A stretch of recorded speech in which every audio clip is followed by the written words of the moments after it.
สบายดีเด้อสบายดีพ่อแม่พี่น้อง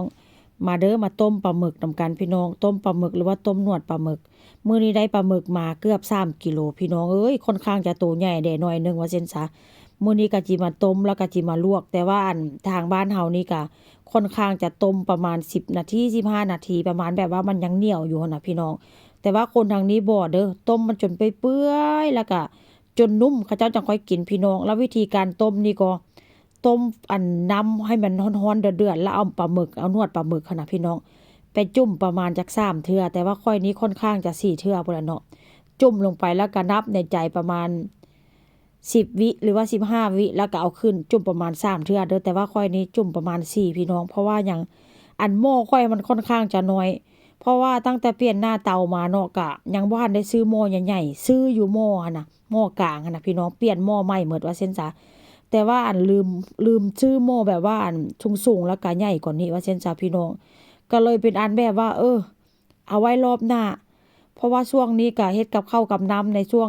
หน้าคริสต์มาสหรือว่าช่วงปีใหม่ที่ผ่านมาหั้นน่ะพี่น้องจ้องค่อยคิดพอได้ว่าตัวเองบ่มีหม้อหน่วยใหญ่ว่าเช่นซะแต่ว่าก็บ่เป็นหยังพี่น้องรอบหน้าก็ถือว่าแก้ตัวใหม่ว่าเช่นซะเนาะ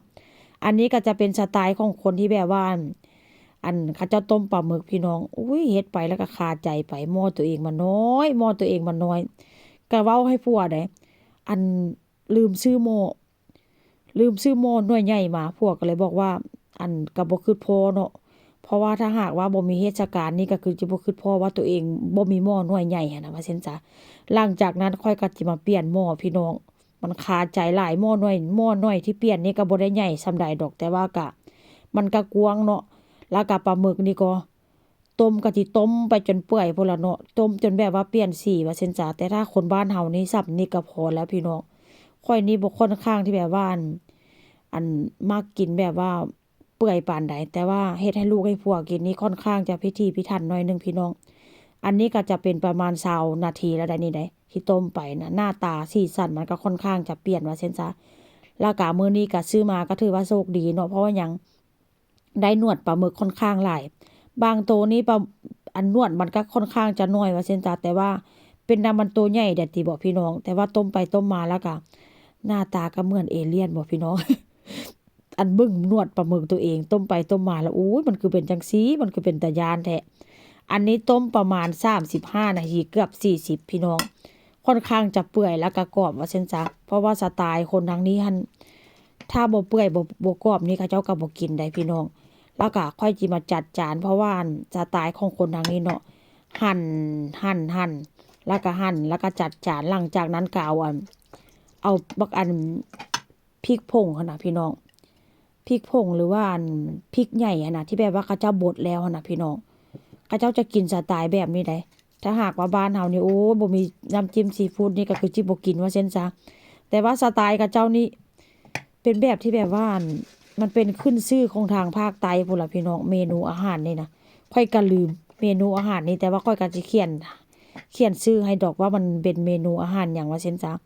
หลังจากนั้นค่อยก็จิมาหั่นประมาณ2จานเพราะว่าของลูกชายกับของผัวค่อยนี้บอกตามตรงเลยเฮ็ดสไตล์แบบนี้ค่อยบ่ค่อยมักปานใดพี่น้องขอกินกับแจ่วแบบ หรือว่าตำกินแซ่บก่อนว่าเช่นซะหลังจากนั้นค่อยก็จะมาปรุงพี่น้องอันที่เป็นกระป๋องที่ว่าค่อยโหยนี้มันเป็นพริกผงแต่เป็นแบบว่าพริกผงพริกใหญ่ๆหั่นน่ะพี่น้องที่แบบว่าเขาจะบดหั่นน่ะว่าเช่นซะแต่ว่ามันก็บ่เผ็ดเนาะมันจะมีแบบเผ็ดแล้วก็มีแบบบ่เผ็ดแต่ว่าไปซื้อมื้อนี้ก็ค่อนข้างจะซื้อแบบบ่เผ็ดมาเนาะพี่น้องแล้วก็มาโรยหน้านวดปลาหมึกที่ว่าเฮาต้มเฮาหั่นแล้วหั่นน่ะแล้วก็เอาน้ำมัน เอาน้ำมันโรยหน้าแบบนี้เลยพี่น้องก็ถือว่าเป็นอันสิ้นสุดได้นี่ได้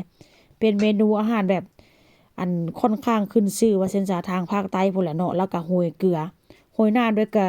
กลือก็ถือว่าแซ่บแล้วพี่น้อง